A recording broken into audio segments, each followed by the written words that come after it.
Alright, everybody, welcome to another edition of Come Original. Today, we're going to do a video on major character deaths. And of course, this is Harrison Fogel. I'm Thomas Willett, and I'm Chris Sorgel, and we're going to talk about the main character deaths from seasons 1 through 4 of The Walking Dead, and I think we're going to enjoy talking about this one. oh yeah. Dun dun dun. Come Original!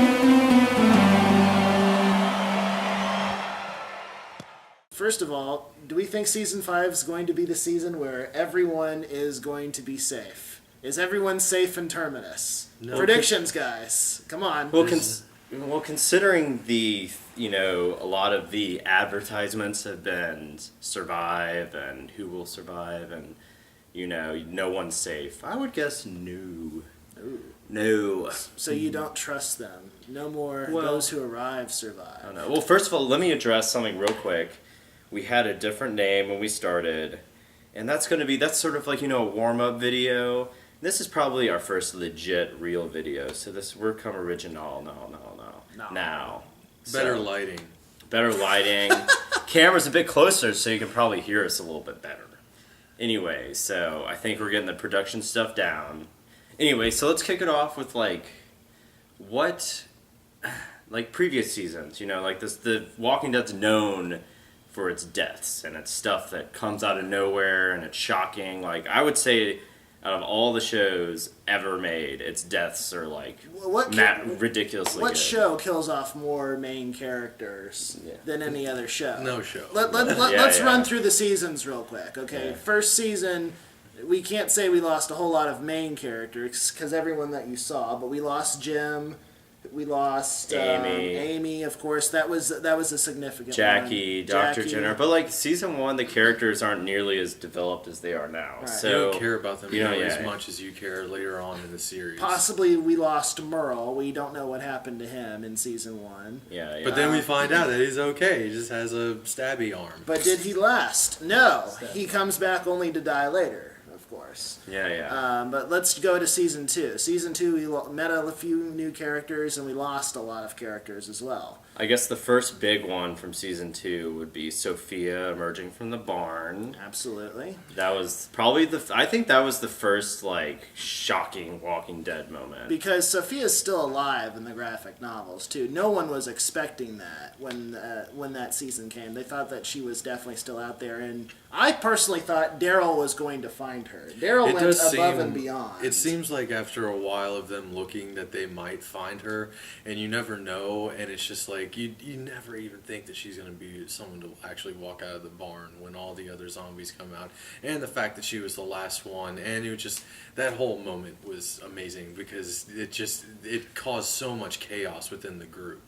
It was a very poetic moment, too. Her death was probably the most significant one up to date as of that point. Even for the early fans of the show, if you go back to it, no one saw that coming. No. So, and I, when I first watched that episode, I was I think that was one of the episodes where I was yeah, this is definitely one of the best damn shows ever made. Absolutely. So, anyways, later... Children deaths are always fun. Well, that's girl death number 2. Yeah. Well, yeah, and the girl who dies at the beginning of season 1, but, who cares about But her? yeah, Anyway, so, move along, Teddy down bear. to season 2... Who else I know was- Rick briefly kills the 2 guys at the bar. I forget their names. Yeah, I forget them, too. But they weren't major characters. One guy was a main character in True Blood, but nobody cares about that. Yeah. Mhm. No, definitely. So, anyway, moving along, I guess the next big death was Dale. Of course. And that one, I think, was a big surprise. And there's a little politics behind that because Frank Darabont was the original showrunner, and the guy who played Dale, Jeff DeMunn, was a big, good friend of Darabont's. And I think when they fired Frank Darabont, he wanted to be off the show. So that's why his death felt a little It did seem random. like it came out of nowhere almost Yeah. because Yeah. all of a sudden he was gone. But there was a good lead up to it, especially with Carl finding that zombie in the swamp or whatever, and him getting loose and finding the whole group. But still, it did seem to be a little different and more random, like you said. But that is cool how Carl it's like one of his first like mistakes in that world, where he's like the best part about that though is I know I'm jumping into season 3 here. He gives Rick that speech about sort of like Jonathan Banks' speech in Breaking Bad about no more hath mothers. You were alone in the room with the governor. You didn't kill him. All right, you let that one prisoner go, and now mom's dead. All right, the kid was told to put down his gun. He didn't do it. All right, I did what I had to do when he shot that kid.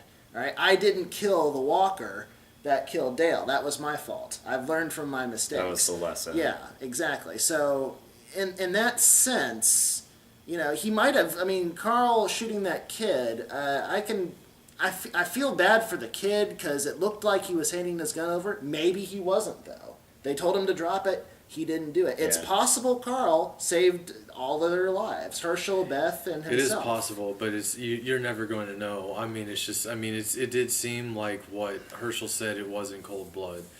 But he was in a war situation, though, at the same time. I mean, he also had Forget more the power, apocalypse. But it seemed like then, like Carl was just looking to do something like that. It's he also was waiting for seeing the evolution of Carl, where Yeah. he is just a child, and then he starts wandering off in season 2, and he finds that zombie, and then in 3, I mean, it's just he keeps progressing. Like he's like a typical kid, where he's pushing the boundaries of what he can get away with. Anyway, we'll do like a big Carl thing later because his story is pretty good and interesting. Yeah. You're a kid growing up in that world. So anyway, Dale, big loss, and I like how Rick couldn't kill him, and Dale's just like, give me the gun. Yeah. And of course, one more big death in season 2 that we need to mention, of course. Yeah, probably the biggest death of the series so far up to that point would be Shane. Absolutely. Yeah, just like how like if you go back and watch the beginning, like Shane and Rick are like just like the best friends, and they are, yeah. And Shane just goes down this dark path. And I hate to say that again, that it's Carl evolving as a character, because he's the one who ultimately kills the zombie Shane, but it's great that Rick was the one to actually kill him, and that's also what brings about Rick having to tell everybody, like, it doesn't matter what happens to you, you are going to become a zombie. So yeah, that was good, and the fact that Rick says later he's crying when he kills Shane too. Damn you for making me do this. That's the world that they live in now. People are forced to do these horrible things. I mean, yeah, he admits it. Shane was his best friend. He wasn't happy that he did it, but Shane was gone off the warped deep end. completely. I remember telling you, like, when I first was watching the beginning of season 2, like, Shane is going crazy here, okay? I mean, he needs to be put down, because sooner or later something terrible is going to happen. Rick saw that. He fabricated the whole story of what was the name of the kid that they Randall. Randall, yeah. And Rick figured it out too. I mean, he was telling the truth. So. But that's like Shane, like John Bernthal, like I think he's one of the best actors in the show. I love he like just his progression from like going totally off the deep end, and like it was very subtle. And like sometimes he had good points, but just like especially when he opened up the barn and unloaded on the whole horde of walkers to find Sophia ultimately.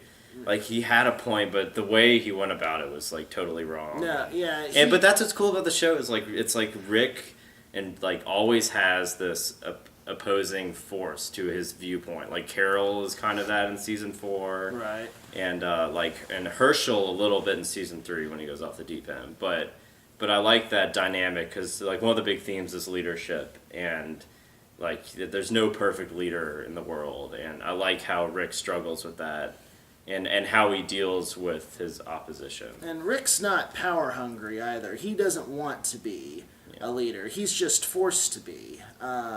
Especially at that moment in the series. Yeah, and at the end of season 2, he has to be a leader. He tells them this is not a democracy anymore. But he's not doing that because he wants to. The governor is doing that because he wants to. Well, so season 3. Oh, derp. So, anyways, I like how this has turned into this big recap of deaths. But that's cool. This is what we do. Yeah. So really sad about Rick killing Shane. like, kind of minor characters like Patricia and Jimmy. I think that's like Herschel's best boyfriend. No, that was his stepson. His stepson, that's right. No, I think that was best boyfriend. Or I don't know. No. Anyway, we'll edit that out. No, we'll keep it. So anyway, fast forward to season 3, and season 3 is just death everywhere. Yeah. Like, I think season 3 is like they kill off a lot of major characters. And the first, like, it's a little smooth going through it, but then you get hit by, 2, and the 4th episode, The Killer Within. And T-Dog, he's been in the show since episode 2, I believe. And, that was a shocker. But I like how that sort of misled you into probably the biggest death of the show, in my opinion. It was Laurie's death. Yes, definitely. And just the whole dynamic of Carl having to be there and put her down and, like, delivering the baby. And you were talking about Carl's, like, repressed rage that he had, too. I mean, he's a kid who was forced to shoot his own mother. I mean, yeah, he's after Shane. Yeah. Again, more evolution of Carl. Yeah. Right. So Carl has a lot of, built-in emotions. Yeah. And he's, he doesn't hesitate to have to kill that kid later on. I mean, he's prepared to do that. Yeah. The world is hardening him. You're also introduced to one of the most amazing characters in season 3, which is the governor, and you just see how just horrible of a person that man is, and how he manipulates everybody around him, and especially in, like, when Angela and Michonne are first introduced. Andrea. Did I say it again? I edited that out. You hate her so much, you refuse to say her name. I hate her. Yeah. No. Anyway, let's back up to Laurie real quick. Like, I mean, some people hated Laurie. Like, I felt sorry for her. I know that sleeping with Shane was probably not the best choice for her son and everything. They had every reason. And Rick. But I like how the show misleads you, because you're like, oh, Rick and Laurie are on such bad terms. They're definitely going to get over it and get back together, but that never happens. And when Rick finds out that she's dead, and, like, he realizes that she died in the most, like, terrible of circumstances, and he has so much shame for not repairing their relationship. He's haunted by her, like, literally. Yeah. So And that scene is, like, amazing when Rick finds out Laurie dies. Like, I think that's, like, some of the best acting Can ever. you see Rick, like, hooking up with anyone else ever again? Because I think his love for Laurie just can't be matched. I don't know. I think where the show is now, he's sort of is past Laurie, maybe. I don't know. It would take somebody incredible to win him over in that way, but I don't even know if that's gonna that's a whole topic, I feel. Right. Yeah. Like, I do predict, though, that before the show is over, Rick will have another love interest. So I hope so for Rick's sake, because I mean, he didn't get to say goodbye to Laurie or anything. I mean, she was robbed from him, I feel like. Yeah. He did get a daughter. He did get a daughter. Well, we don't know that. Little ass kicker. We don't know. Well, that's another topic too. If it's Shane or Rick's baby. But he said no matter what, it's his child. But so. that, and the baby has blue eyes, and Shane had brown eyes, and Laurie had brown eyes. So genetics. It's Rick has blue eyes. We'll see how that plays out. Yeah. Anyway, so let's fast forward a little bit. So what's the next death in season 3? After you mentioned T-Dog, Laurie. The next death would be Merle, I think. Yeah.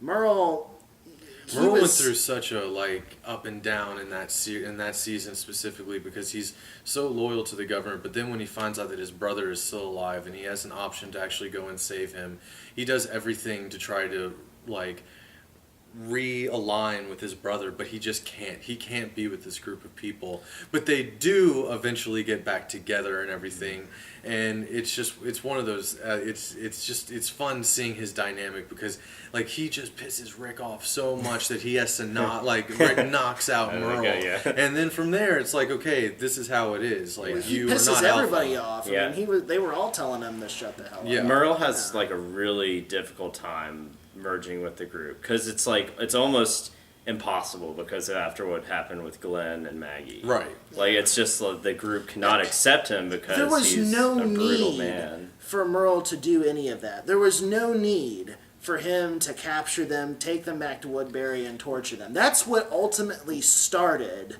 the whole war between the prison and Woodbury. Merle did that, and he did that for no reason. Well, so I think there's sort of a subconscious reason, because he lost Michonne, and he's like, oh, I gotta bring something back. I gotta have some sort of success. He's a strong character, but he's not strong enough to be the complete alpha.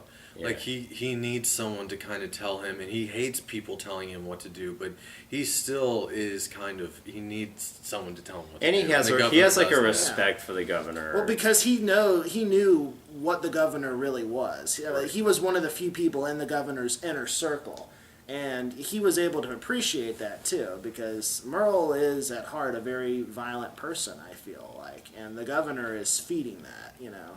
The governor is smarter than Merle, but at the same time, they have the same objectives, and as long as they have the same objectives, the two of them can work together peacefully. Kind of like, I don't want to spoil alert anything, but Abraham Ford and Rick. I think that they're both very strong, dominant people, but as long as they have the same objectives, I can see the two of them working together and not vying for that position of leadership. You know? That's interesting, because I think that Abraham and Rick, who's just met at the end of season 4, they're gonna like have a power struggle, I feel, because they're both like wannabe leaders. Absolutely. And there's gonna be, I'm sure Abraham's gonna be like, we need to go Washington D.C., and Rick's probably gonna have a different idea of what to do. We need to keep our people safe. We're not. They have going different goals for sure. Yeah, yeah, absolutely. So anyway, but what leads to Merle's death is probably the most redeemable moment of his character. Yeah. It's like Rick sends him on this cold-blooded mission to hand in Michonne. The governor said, he was of course lying, but he said, if you give me Michonne, we'll call off the prison attack. But Rick changed his mind, but he didn't get the chance to tell Merle that, though. Merle went ahead and did that anyway on his own. What did Daryl say to Merle? Daryl said, I'm the one walking away, but you're the one who's gone, or something to that effect. That was like, it just shows that like Merle needs to come back and be part of the group, and he really shows that he's willing to help out his brother. He's willing, he's trying to kill the governor at the end. But Merle's such a cool character, because I feel like he's so like hard-headed and stubborn that he couldn't assimilate with the group. He just couldn't. He was too erratic. He couldn't do it, and just the group couldn't accept him either. And he was just like, and he knew what can I do? I'm either going to be alone. My brother belongs with these people, and he makes it's the very sacrificial decision of attacking the governor. I think he knew that he couldn't live with them, but he wants his brother to be alive and safe, of course. So he does the best thing he can. He goes and tries to stop all the conflict on his own. He tries to take out the governor on his own. It failed, but nevertheless, he did take out a lot of the governor's henchmen and everything. I mean, he did a very noble thing. I mean, assuming that there was no way that he could find a way to cope with the people at the prison, but he didn't believe that, and so he chose to go kamikaze. I mean, you have to tip your hat to Merle for that, at least. And then the best death is Andrea, and that's just amazing, because she is so she has honed her skills, but yet still Milton, this one zombie. And Milton, I guess, is a very important person to bring up at the end, because he had become a very popular character, at least in my mind. He had done a complete arc in that season. Yeah. And, you cared about him, and you didn't want to see him die, but he was going to kill Andrea no matter what happened. So... and that was... But Milton was like Andrea's only friend at that point. Right. And we'll get into the Andrea to be leader, but that death I felt like was another Dale level, wow, I can't believe that happened. Well, because I thought she was a major character, and I was like, damn, they killed off another one of the original cast. When they show how she's able to kill zombies, and she goes off on her own to go to the prison, she takes Michonne's way of having zombies that can't kill her or harm her, and using them to her benefit, and blend in. Yeah, zombies. Exactly. So it was just she knew what to do, but it's just the fact that however the zombie Milton was able to do it, he was able to kill, like, at least bite Andrea, and then she takes her own life, which she wasn't able to do at the end of season 1, which was, So it's bringing it, completely back around. So and I like how when she says to Rick, like, I know how to turn the safety off. Yeah. Or I know how the safety works, or however that goes. Yeah. But yeah, that like, I felt like, I mean, like, the last shot you see of her is, like, her, like, just about to break out of that last cuff, and then she's like, and Milton gets on her. And, like, there's actual added footage of that. They never put it in deleted scenes or anything, but they filmed an extra scene where it shows Milton actually biting her and, digging into her. And I guess they cut it to kind of keep you wondering what happened until the last moments. Because she was pretty hardened at that point. And I get the argument that she should have been able to defend herself there. But then I see the emotional side of it where it's like, oh, here's, like, the only person I care about. Like, this world's just so messed up. I'm going to hold my comments for that. Yeah. She had a very dignified death. Yeah. But what her death, to me, ultimately comes down to was, and I know I've said this before and I'll keep saying it, but she was incredibly naive about the governor. She never understood fully what a terrible monster he was. She thought, never saw it. She was properly manipulated. She did see it when she and Milton both. This is why they both deserve to die. He's setting up a torture table for these people. And Milton already explained to the governor, hey, no matter what you do, it's not going to bring your daughter back, okay? Whether she was alive or dead or not, she's gone. But there is the scene where, like, she intends to kill the governor, and she points it, and Milton takes it away. Milton stop her, and so Milton had the chance to kill the governor. That was when Andrea realized. And Andrea had the chance to kill the governor when she was in bed. She took Carol's advice, sleep with the governor, and then when he's out and gone, completely kill him. She had that opportunity. She didn't do it. Yep. Both of them could have killed the governor, saved everybody. We can do a whole. They didn't do it. We can do a whole video on Andrea because it's really interesting and, like, whether you like her or hate her, I think she's one of the most interesting characters. So season 4 now, right? Yeah, season 4, which, like, was sort of like, be like, we're sorry for killing off all those people in season 3, so we're going to tone it down this year. And they did. And, like, you really only get 2 significant deaths, and they happen on the same episode, which is one of the best episodes ever. Too Far Gone. Of course, the governor's prison attack, the one that actually works out. Well, it doesn't work out for anybody, but it worked out ultimately because it was a surprise attack. Before, they were expecting the governor to come, and they were prepared for this. This time the governor caught them with their pants down right after the plague was over, and the governor's got Tank and a whole army of people, and they're outside, doing their farming, their whole community thing, and then he's already Tank captured Michonne and Herschel. The strategy was better, so he captured the 2 prisoners and. Like, and then I like how Rick is like gives his big speech and he's like, you can come back. Like the whole season's about like you can become a good person again, and he's trying to convince the governor and his people that you can be good again and you can you join us. Like he said, either everyone can have the prison or no one. And the governor was just like, I'm not buying this. Right. And so I like when he's like, I went off the deep end, right, when he saw that little girl that he cared about so much, and like she had been bitten by the zombie that came out of the mud and the dirt. And then shoots her in the face, right in front of the mom. He's not holding the least her bit remorseful. That's when he's just like, I don't care, we don't need the prison, let's just kill everything. Yeah. Because his whole mission, like he was like, that's my new adoptive family. Like, I'm doing this for them, and then the family's dead, so he's just like, screw everything. And that's what I like the most about... I give Michonne full credit for killing the governor, but I like the fact that it was Lily who administered the coup de grace, because Lily, at that moment when she shows him her dead daughter, and the governor, shoots her in cold blood and, tosses her aside like he doesn't care, Lily realizes, hey... this guy's bad news. Yeah. Okay. It Right. is a little too late. Yeah. But at least she went and did what Andrea never did, and she went and shot the guy right in the face. Like I sort of viewed that as being merciful because he did not deserve to be like put down like that. I think the walkers should have just eaten him alive while he was like suffering there. It's possible that she didn't know that Michonne stabbed him, and he might have just been injured.